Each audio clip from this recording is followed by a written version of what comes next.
Welcome to Your True Calling. I'm so glad you're here. I'm Dr. Michelle Chappell, a psychologist and a rock star. I've helped thousands of people find their true purpose by discovering their one-of-a-kind superpowers. Each week, I'll share tools and client success stories to help you find gifts you don't know you have so that you can thrive in a career that fills your soul and passion projects that make you feel whole. Hello, everyone. I'm so excited to be speaking to Joel Kraker. He's a really interesting guy. He was an internationally known pop star at one point and then became a music-centered psychotherapist. And now he's a Jungian psychoanalyst. And he brings all of these different parts of himself together in his new book called Jungian Music Psychotherapy. And we're going to talk about how curiosity can lead us to discover our unique superpowers, how to know when it's time to answer our calling, and how to know when it's time to end one career and start another. Let's get into it.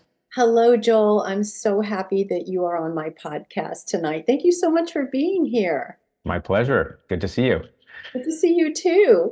Yeah. So you are a Jungian psychoanalyst and a music-centered psychotherapist, and you have a private practice in Canada, in Victoria, British Columbia. That's right, on the West Coast. Yeah, Vancouver Island. Yeah, I'm not so far from you. I'm in Portland, Oh, yes, that's right. Yes, Right, yes. we know each other. Yeah. Exactly. But you know what I also find very interesting about you is that you also spent 10 years traveling the world as an award-winning singer-songwriter and guitarist, and you put a few albums out. I did that. Yep. It seems like another world, and it seems like days gone by, but yeah, that did happen apparently. Yeah. Well, I'm actually going to ask you a little bit about that. And I actually listened to one of your albums and I liked it. You were happening. Thank you very much. Okay, see, there's proof. It happened. See, you heard it. Now you're telling me about it, and now I'm like, I have to believe that actually happened now. It did happen. The reason I know about you, and we know each other a little bit, is because I heard you speak at the Oregon Friends of Jung, and Right. I thought you would be perfect for this podcast because you have a lot of different gifts. And I think that a couple of callings. And so just to explain to new listeners and to you, I am a cognitive psychologist and I help people find gifts that they don't know they have, superpowers that come naturally to them, but for some reason or another, they haven't figured out what they are yet, or they know what they are, but they're not confident enough to use them. And as I work with these people, I've noticed that when they find these gifts or embrace these gifts, they tend to find their callings and off they go to a better fitting career. And so in this podcast, I like to interview people who know what their gifts are and have traveled that path before them and just ask some questions about your life journey. It helps people who don't know what's ahead of them hear what other people have gone through. So true. So true. Yeah. So is it all right if I? Yeah, that sounds great, actually. That sounds like something I would have needed long, long ago. I wish you had done this podcast, 2 decades ago. Yeah. Me too. But anyway, we're here now, so maybe it's okay. Yeah, it's all good. Well, and I don't mean to be artificially dividing you into pieces, but it's just an easy way for me to kind of wrap my arms around all that you bring to the table because there's a lot. So I sort of think of you as having a couple of big gifts, and one of them is for music. So you can write songs, you can perform, you can play guitar, you can sing. I think I also saw you playing ukulele in your TED Talk. Was that a ukulele? Yeah, that was a ukulele. Yep, that's right. I play that too.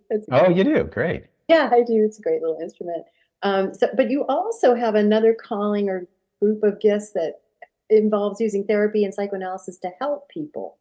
Yeah. And not all musicians become therapists and not all therapists are musicians. So I find it interesting that you have these sort of two groups of gifts, and then it seems like you kind of eventually brought them together for something bigger. Yeah, absolutely. That I don't think I could have brought those together in the way they have now without a long, circuitous journey all over the place. It's funny how this works. Once you get somewhere, it's easy to think that you could get there, but I don't know. It's very strange. You can't see around corners, I guess, or something psychically. But yeah, I had to go kind of through these different phases to get a sense of what this actually was. So I did a master's in ethnomusicology, which doesn't seem related at all to therapy.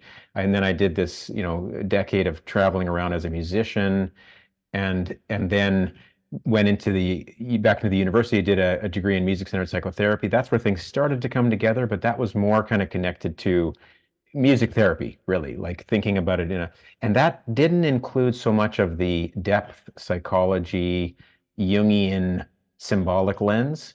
Some of it, not much, but it was great, but it was different than that. Then I went to Switzerland and trained as a Jungian psychoanalyst, and actually that's kind of was the crowning umbrella that actually brought it all together in some ways. Not to make it seem as if I'm at the end of the journey, but um, basically the way I think about it is trying to help people decrease their suffering, or at least understand it better through musical processes. Yeah. So this is kind of the way I think about my work, and sometimes I have to remind myself, what is my credo of what am I doing? What am I trying to do here? So if someone comes into the therapy and they have, they're struggling with depression or anxiety or addiction or grief or loss or trauma, like all these various things that human beings experience. And then part of my mind is usually thinking on some level or feeling or something, how would this work through musical processes? Could the musical interactive field actually help us to address this suffering, understand it better, help it to give voice that it can't give voice through the verbal channel, or, just kind of talking about it? So I always kind of got that in my mind. And actually, maybe I'm saying too much here, but I actually even hear the verbal exchange as music sometimes. Wow. So this is the move that has kind of happened over time for me, is that I actually now think about sound as music. Yeah. So I listen to the musical qualities and that sort of thing. But even interpersonally, even unconscious content can sometimes have a kind of a musical impact. I mean, that's a very vague statement, but I think in some ways it makes sense, like unconscious content. You're sitting at a concert, Hmm. and the intensity of the subwoofers in those uh, speakers is having an impact on your somatic body Yeah. that you can't make sense of. And afterwards, how was the concert? You're just like, oh, I don't know. Like, it was amazing, but I can't tell you why exactly. It was just, that's a little taste of, I think, the unconscious content being activated in what I call the musical interactive field. I'd like to just ask you a few questions about music and about your childhood. Mm. And when did you first know that you were drawn to music, that you were good at it? Mhm. Like, what age were you, and how did you know? I Mhm. want the listeners, I'm trying to give them clues about how, because you just did a beautiful job of the whole journey, because I have it all down here. What you said, it's all here. But I Right. just want to go Right. back and break it down a little. Well, that's an excellent question to keep coming back to, and you're talking to a psychoanalyst here, so I love going back to the beginning. But I'm trying to find mind for meaning there. But so those two things are very different to me. How I was drawn to music and how I knew I was good at it are Okay. two completely different things. So Wow. right off the bat, I Wow. was drawn to music long before I cared whether I was good at it. Okay. And I would actually say this even stronger, that is a recommendation, you know. And I mean, I was drawn to sound. I wasn't drawn to music because I was a genius. Everyone knows that kind of story, and everyone loves that kind of story. For me, it wasn't about genius. It wasn't about being a prodigy. It was about loving playing with sound. I loved to play with sound. Mm, Sometimes I joke about this. I did sand play therapy training, in Switzerland, but sometimes I call it sound play. mm, Like what I was interested in was the contents was actually acoustic sound, and I was interested in playing. So I would go to the piano as a little tiny kid and I would just make sounds. I had no idea how to play a song or anything like that, but just the the the the recipe or the mixture, the spontaneous cooking of sounds together I just loved that. I just thought that was wonderful. So I Oh, would just play, just like that. well, see that answer, because I have interviewed a couple of other musicians and they didn't answer the same way at all. So I'm already seeing that your path is starting a little bit differently. I can see how you would end up the way where you ended up. Yeah. Opposed to like the last person I talked to played in Motown and he, got really good on the bass and, that kind of thing. But you played with the piano and guitar? Trumpet was actually my real first instrument. Everybody at some point there's a fork in the road in like elementary school or something, and they say, okay, which instrument do you want to carry to school every day? You want Right. to carry this case to school or you want to carry this case to school? And so trumpet was my thing. And my dad was a trumpet player. My mom was a piano player and a singer. My brother's a saxophone player. So we had a musical family. So that actually has a lot to do with it because I was in a musical environment. Lots of LPs, lots of vinyl, lots of different kinds of music. So that was a great starting point for me. But again, I wasn't really trying to emulate those sounds, even though I was moved by those sounds that I was hearing, the music that my parents were playing and stuff. I actually found, actually, we actually played together too. I should mention that. We actually, as little kids, my mom would dress us up and we would play in church. So we would go and sing. My dad would play guitar, my mom would play piano, I guess, or we would sing, but we would actually sing in harmonies. So I guess there was a little bit of a gift. I don't want to overstate that at all, but me and my brother were singing in harmonies as little kids already. But again, the through line for me, at least how I see it now, the through line for me was just free improvisation. Just any instrument. I didn't care what it was, just something that makes sounds, you Mm. know, percussion instruments, really just anything. But piano was the main one because my mom had this piano in our home, right? And so I could always go there, and I just love, even though it's considered to be a percussion instrument, I think originally, but the forte piano, but actually, I just loved the kind of how it would encapsulate you in sound. Mm. I just love that feeling, and right away, that's an intrapsychic somatic, psychosomatic experience. So already, I think I was more of a psychoanalyst really with the sounds than I was a musician. Um, already right off the bat, it was about the feeling of it. It was about kind of matching a feeling that I had, which only now in retrospect, I would say was maybe sadness or something. I'd give it a name. Back in those days, I didn't have any words for my feelings. But I was looking for I was looking for a container. I was Mm. looking for a container, a musical container that I could enter into and then feel something, maybe, you know, maybe change my feeling. I don't know. Actually, that's a new thought, but maybe I was trying to change my feeling or find something that resonated with my feeling that felt like a kind of mother, capital M. Mhm, mhm. The musical field or the sound can actually take you in kind of like an infant and mother. Yeah, I love that idea. At least for me, it could. Yeah. And then if I'm understanding this right, you studied music composition?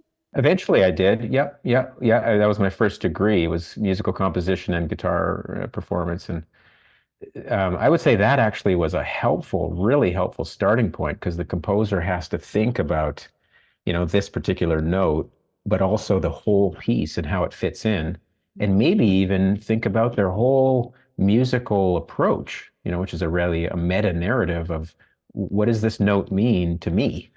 Mhm. Which is kind of an ethnomusicological question. I didn't do that till later, but the ethnomusicology thing, but to think like a composer is a really profound way of thinking about music, I think. Mhm. Anyway. And you got a master's in ethnomusicology, is that right? Yeah. After that, yeah, after the composition degree, which was a bachelor degree, then I went and I did a master's degree in ethnomusicology, which I would say is kind of like what is the meaning of this music right now to this group? Okay. It could even be oneself, but like that's the question that it kind of focuses in on. What is the meaning of this music at this time for these people? Right, right. And then you were in a PhD program and you this is what I find interesting, and I think listeners might find interesting too. You were in a PhD program and then you got a record deal? Yeah, that is what happened. I mean, that's an extended moment right there. It's not 1 second, but yeah, basically what happened was I did, I guess nowadays they had this then and I still have it now, but where these master's degrees, you can kind of supercharge your master's degree and actually jam it together with a PhD. So instead of doing your 2 year master's, you can just flow right into the PhD and just kind of skip, in a way, you can skip the dissertation, like go straight to the dissertation, which is, it's going to turn a 2 year thing into a 6 year thing, Right. but at least it becomes one thing. So I entered that and I started to do that. And then there's the calling. I mean, this may be one of those left turns that you're looking for here. And it really did happen in my life because it would have been a good idea in some ways to complete the PhD. Having that helps, having a doctorate helps and all that in some ways. But I don't regret it at all because what happened was then I got a publisher. And right then at that exact time, there was a publisher that was interested in what I was doing. And then they flew out and we met and stuff. And then all these doors started to open. So then then we chased down this record label, True North Records, and they eventually signed me, and they're connected to Universal, which is, one of the big ones. And so then, so I was having these meetings at Universal Records with all the people, and I had this song called Goodbye Jane, and they said, okay, well, let's have a little listen to it. And so we're listening to it. Of course, they'd already heard it and everything, but we had this meeting, and I found myself in these rooms at these major labels like Universal, where they would be saying, we're going to listen to this, and by the end of these 3.5 minutes, we're going to decide whether we're going to, put our backing behind this or not. So these are the kinds of places where things can happen, and there's pictures of you two on the walls and stuff. So it's like, oh, something could happen here. So I couldn't resist. So I went down that path, like full blast, said goodbye I finished the master's, but didn't do the PhD. Yeah.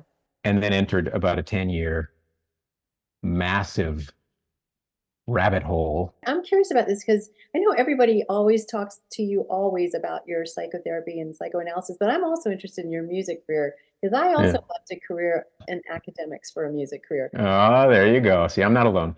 No, you're not alone. And I made a left turn too. Just for the listeners, how did you know this was the right thing to do? Because they're trying to decide. And how did you know? That I could only really answer that in retrospect. So here I am looking back many, many years, right? But at the time, I don't think there was any question in my mind, actually. Like there definitely wasn't a question in my body. I was just already out the door. Like as soon as that door opened, and it was like, yeah, I could. I guess what happened was I started to play shows at cafes in that area where I was going to school. And it was just like, wow, this is an endless road of self-expansion and development and interpersonal development. And I don't see the end of this. Like this could go on. This is amazing. I could go and do this I could just keep getting better and better at this. And that was such a seductive thing for me. The idea of getting better at songwriting and getting better at my performance and getting more connected with audiences, and just the power of creation through musical processes. I just thought, wow, this is amazing. Yeah. And I just couldn't resist. I mean, it's like, I don't want to compare myself to the greats here, but I remember Bob Dylan said in his autobiography, it was a big, wide open road. And who wouldn't walk down a big, wide open road?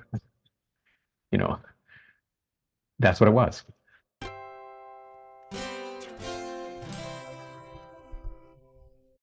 Okay, dear listeners, I wanted to take a pause and check in with you. I hope you are enjoying this interview as much as I am. Joel has shared some very important ideas that I would like to go over with you now. What he has in common with other people I've interviewed is that he discovered his abilities early in life and they came easily to him. But he didn't think of himself as getting good at something. That was not what was motivating him. The clue to his superpower was that he was curious about making sounds. he felt a passion for that, and it didn't depend on a particular instrument. More generally, he wanted to produce sounds, and doing that was intrinsically rewarding to him. And those are two more clues to what your superpowers might be. Not only do they come to you early in life, and not only do they come naturally to you, but they really engage you. They turn you on. You're drawn to an activity, and you want to do it for the pure love of it. He loved making sounds. Another important point I'd like to make is how different we are from each other. I'm a musician too. I'm a singer-songwriter. I was in a PhD program at Princeton, and I finished that program and went on to become a psychology professor. But it was only later after that that I started to discover that I could sing and I could play guitar and I could write songs. I also sat down at pianos and played them when I was a child, like Joel. But I forgot that I had musical abilities because no one supported that, and I grew up in an abusive home, so I suppressed those abilities. And I later recovered those gifts, and now I'm on a mission to help people do the same. We're both psychologists, we're both musicians, but I write inspirational songs to help people get over blocks so they can reclaim their superpowers. And Joel uses a musical interactive field to help people heal from trauma and depression and addiction. No two people are alike. So if you feel like you're starting to discover a gift, but it doesn't look like others, don't worry about it. You've got your own way. It will come together for you in your own unique way. Like Joel, curiosity was also a clue to my musical superpower. When I was at Princeton, I was setting up a classroom that was sort of an amphitheater. It was pretty big. And I was supposed to test the microphone and other equipment. It was late at night. Nobody was there. And for some reason, I decided to sing into that mic. I'd never done that before, and I was absolutely fascinated by the sound of my own voice. I could hear all of these little timbres and nuances in it that I never was aware of before.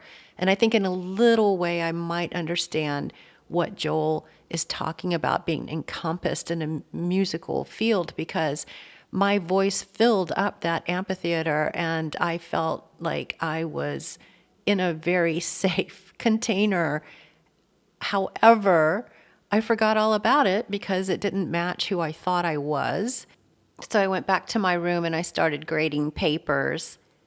But little by little, curiosity helped me discover I had a musical gift. And it also came out when I was making a dichotic listening tape where you hear one message in one ear and another message in another ear. It was for a professor, an experiment he was going to do.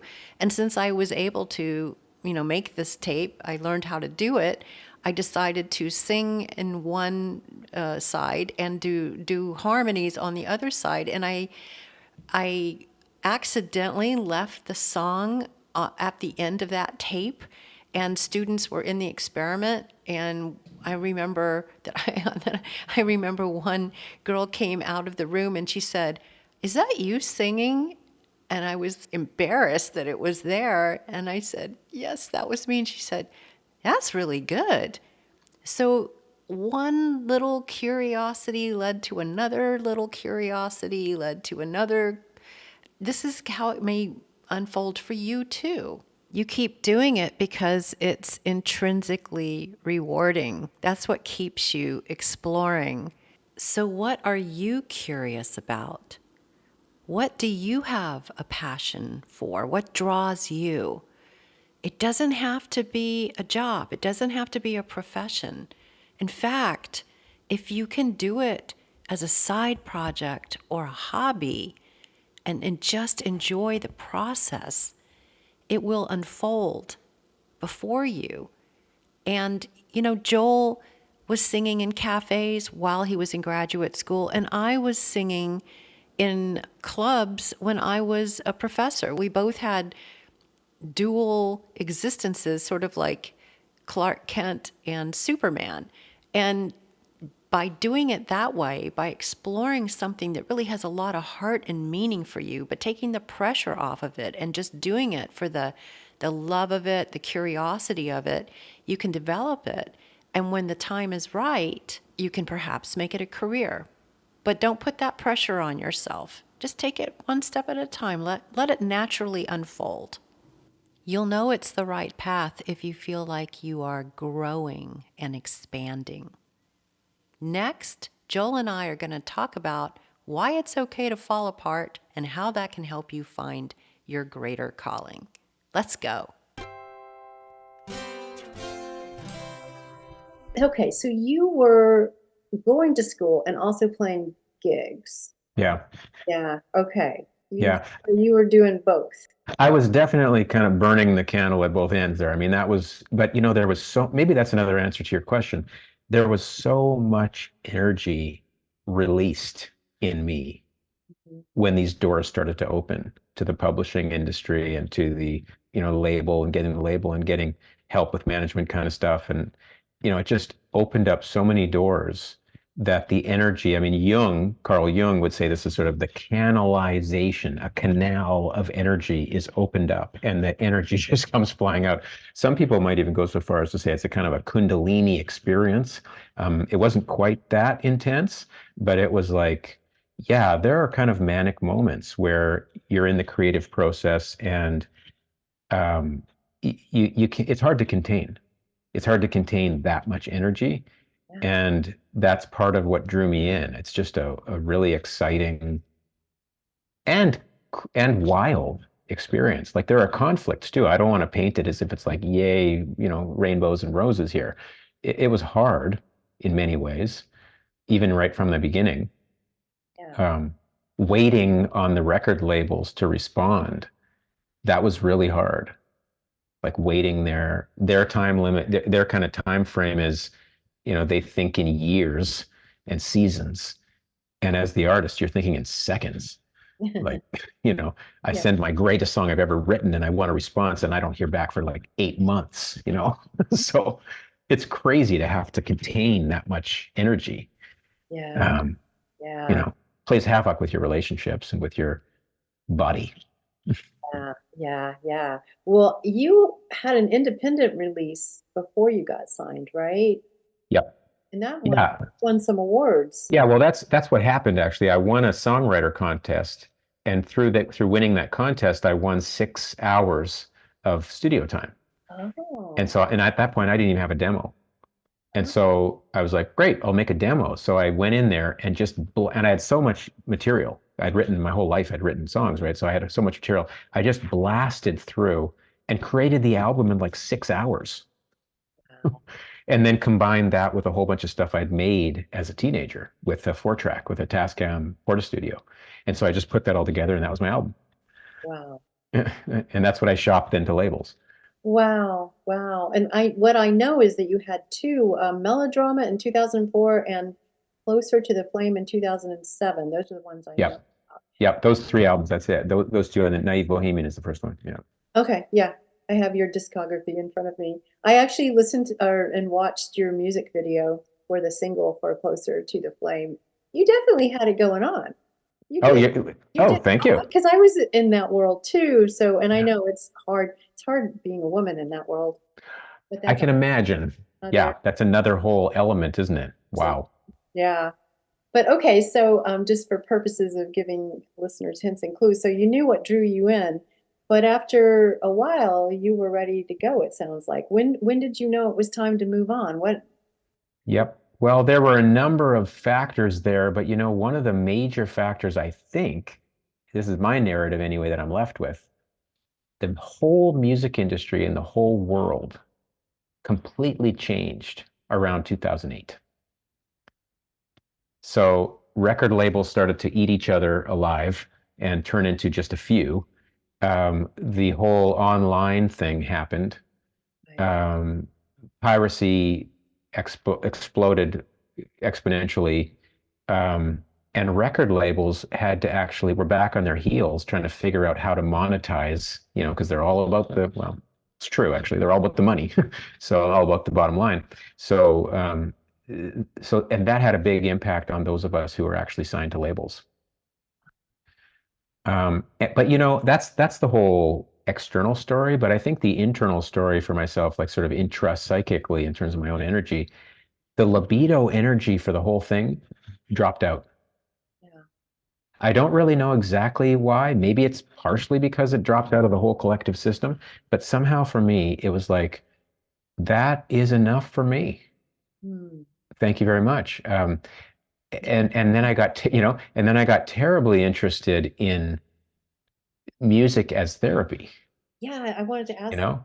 Yeah. So, well, just one quick question. So you didn't, it sounds like the answer is going to be no to this, but I just want to double check because I have interviewed other therapists and a lot of them knew that they wanted to work with people early in life. Their friends asked them for help. Did you have that too? Or it was more just the experience of the music and you were knowing the way it was touching you, it had healing Do you ability? mean, do you mean people, do you mean people close to me seeing me as a therapist Ask or? for advice a lot when you were Oh, I young. see. So that would, okay, so that would kind of be nudges in the direction of, Yes. taking that position.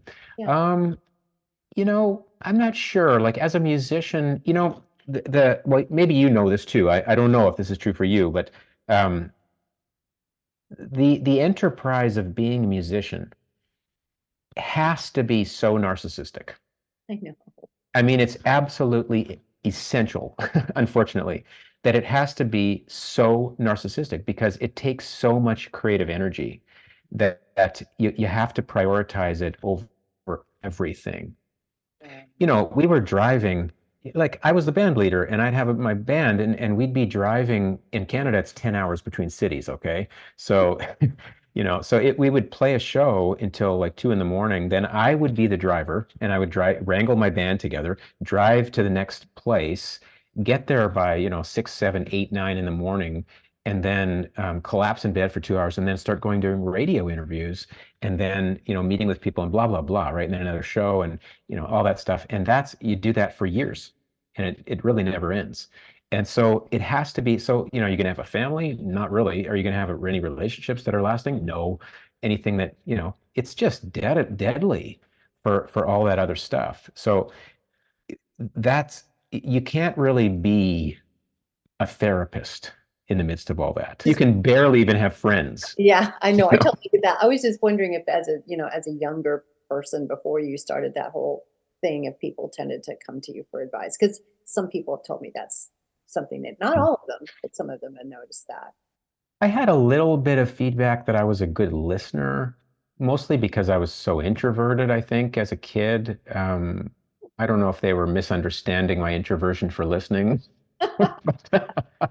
But you know, Nice way I, to be misunderstood, actually. yeah, I mean, it wasn't like I mean, I just remember hearing that from people sometimes, and I like to think. I like to think about things. I love symbolic thinking. I love to think about the multivalent sort of, how does this, what are the 10 things that this actually could mean? I like doing that kind of work. So that's a therapeutic way of using your mind. And that goes right back to the beginning for me. So, Yeah. there was some of that, but I don't think people actually saw it as if I was going to be helpful to them. I think Yeah. I was trying to figure out my own suffering back then. Yeah, that's what I sort of figured, but I thought I would just double check and Yeah. assume. So then you went on to get a master's degree in music therapy. Can you tell Mhm. listeners what music therapy is? In the talk that you gave here in Portland, I took some notes and you said that you were working with families and their kids, which were often nonverbal, they were autistic. But can you just explain a little bit about what you did? Yeah, I did kind of a unique program. It's actually what's called music-centered psychotherapy. So it's actually more of a depth orientation, and it's also a graduate level. So it's a master's instead of a bachelor's degree. So it has a little more of the symbolic aspect and stuff. And so I actually ended up working with, even in my practicums, I actually ended up working with some fairly intense um, demographics. So for example, I even worked in one of my practicums, I worked in a forensics, medium secure forensics unit. So these were actually prisoners who had quite severe mental health challenges and combinations of addictions and mental health. That was at a place called the Center for Addiction and Mental Health, which is one of the largest research facilities in North America. But so that was interesting because it was a studio. It was a full studio, all the instruments, all the fancy technology, and it was at the actual location where the people were residing. And so I was working with people with schizophrenia, like long-term schizophrenia, florid psychosis, really interesting patients. And we would do songwriting and we would do all kinds of musical interventions, improvisation, recording. I would become engineer sometimes or producer, and we would work together and make recordings and stuff.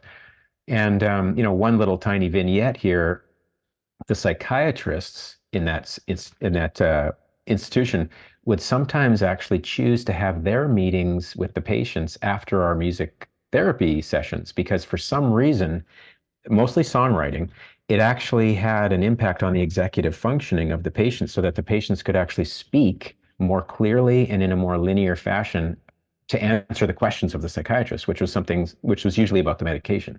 Like, how's your medication working? And someone who basically usually speaks in what's called word salad, a collection of words that you just mean nothing to the person who's listening.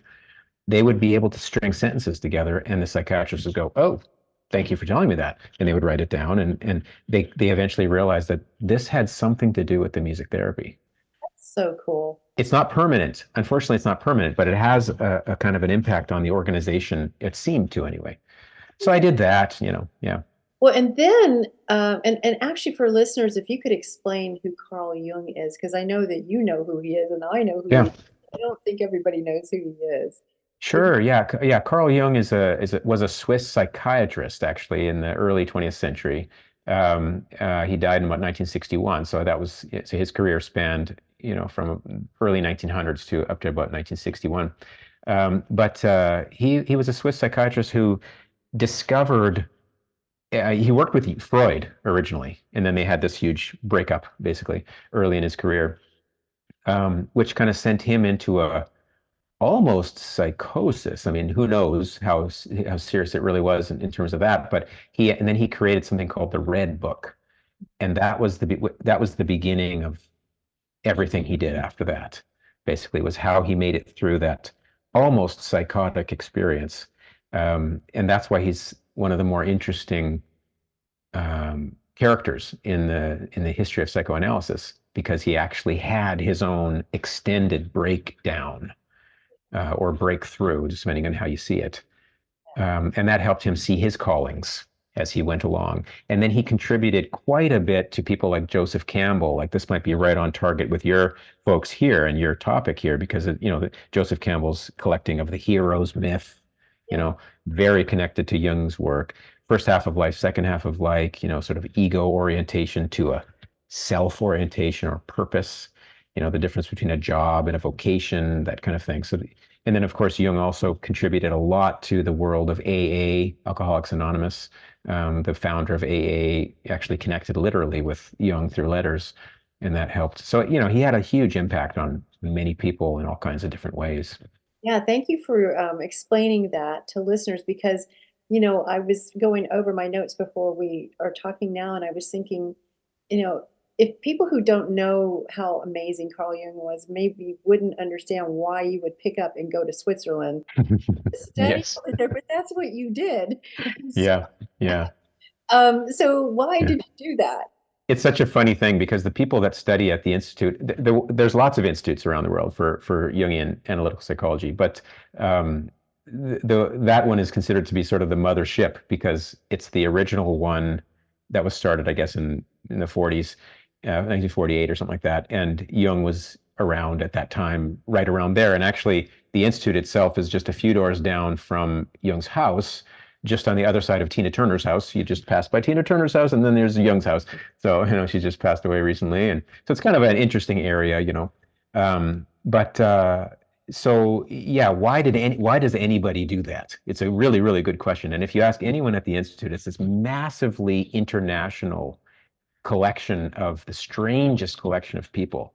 And if you ask anybody, there's a long, circuitous story that everybody, and nobody's story is the same. Mm. So why does anybody do this? Well, I have my little story right now that I would tell you, but I'd probably tell you a different one tomorrow. But the main one is that as a teenager, I was into dreams. So I was very, very interested in dreams. And at 13 years old, I started to write all my dreams down. So by the time I was, 19 or 20, I had thousands, literally thousands of dreams written down. And I didn't know why, and I didn't care why. I just found it very, very um, interesting to me. I just found it fascinating. It's like another world. And then, come across the Jung Reader, I think it was, which was like a collection of Jung's, quotes, or like collection of his main writings. And I didn't understand anything because I was a teenager, but I did notice that he was very interested in dreams. And I learned about this process through a guy named Robert A. Johnson, who taught about dream work and how to work with dreams in a Jungian fashion and how to do something called active imagination. So then I got interested in that, and that seeded, my interest in doing that. But you really have to have a certain amount of life experience before it even makes sense to go there and do the training. You kind of have to, your life has to kind of fall apart before anything that you do there makes any sense. Because if you're still working at the first half of life, if things are still kind of going tickety-boo, going along just fine, and you're trying to get the house and the relationship and the bank account and, look good and all that kind of stuff, it's not going to make any sense. Like that stuff, it's just not time yet. So I had to have a few midlife crises before it was like, oh, yes, I think I'll go and do that crazy thing now, that crazy expensive thing now in Switzerland. And I did. Yeah, and it's really you dig in deep. You dig in, yeah, and I mean, you can almost say you go all the way, except there is no all the way. But yeah, you just keep going, and actually, even when you become graduating, you still continue going down. Yeah. Yeah, Jung called that, he actually had a name. I think it was like the Nekia or the Catabasis, the necessary descent. And you can read about this in all the myths, like Persephone and, like any myth you can think of, right? Really, the skeleton woman, or, the necessary descent into the dark underworld, Saint John of the Cross, et cetera, et cetera, et cetera. And it's necessary, actually. Since you just said that, I was going to ask you if you had any thoughts or advice about how people could find their gifts or find their calling. It sounds like that might have something to do with it, but any thoughts? Mm-hmm. Yeah, it's not easy, but to give a soundbite about that, but there's something about hearing the call. And when I say that, I think about and imagine music.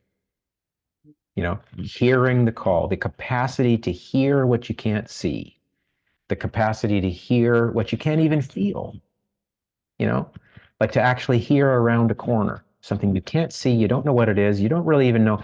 In psychoanalysis, it's called non-representational content. It's actually literally something that you don't have any way of explaining. You can't say anything about it. You can't even describe the feeling, but you can sometimes hear it, which is partly why I work with music. You can sometimes hear, and you don't even hear with your ears. You hear like Evelyn Glennie, who's a famous deaf percussionist. She doesn't even use her ears to hear. She uses her body to hear. So this is the kind of hearing we're talking about. But to hear the call somehow, and to be able to tolerate the tension of the uncertainty of, you hear a little glimmer, you sort of are drawn in a little bit, and then you might have fear, or you might have like, oh, this is crazy. There's no way I could, that's a very bad idea, or you get terrible feedback from all kinds of people. But there's something about hearing it, and here's where words will fail, right? There's something about hearing it and then choosing the generative life orientation instead of something that is safe and deadening.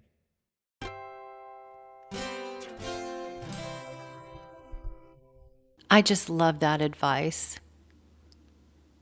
When you follow your curiosity, you become more and more alive. When you do what others expect of you, you become more and more dead. In fact, the number one regret of the dying is that they did what others expected rather than live a life that was true to themselves. You know what Joel said about having to do a descent in the dark? It's true. And you may be thinking, well, I don't want to do that. I just want to follow my curiosity. I like that part of the podcast, not this part. Well, here's the thing. Curiosity is going to guide you to a part of yourself that maybe you pushed away or buried under or forgot about a long time ago. There was a reason that you did that.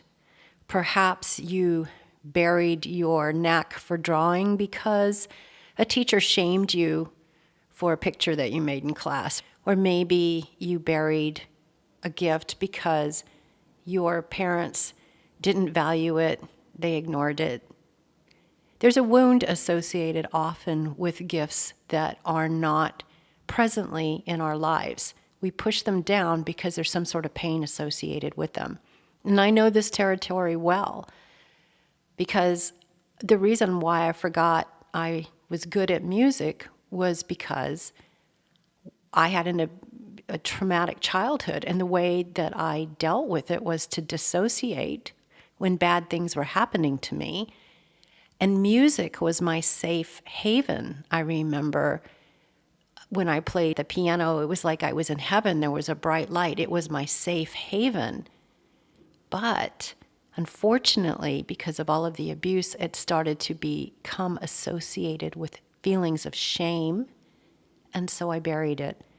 And I eventually went to see a psychoanalyst to help me unbury it, which is one of the reasons why I'm such a big fan of Carl Jung and really enjoyed talking to Joel today.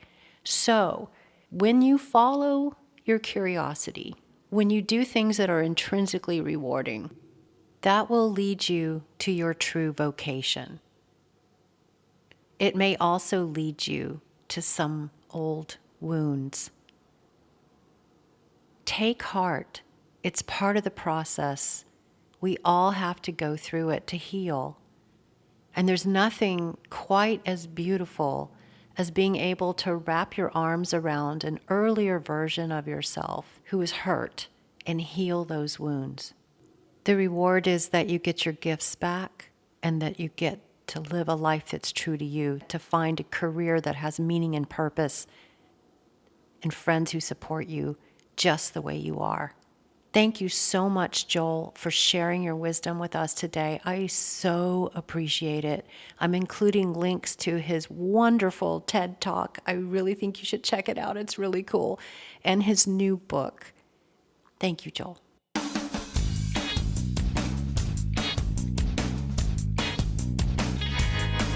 Thank you for listening to Your True Calling. Please leave a review and share it with your friends. From my website, yourtruecalling.org, you can follow me on social media, learn more about my music and my coaching, contact me to find your superpowers live on the air, and help me produce future episodes by funding me on Patreon.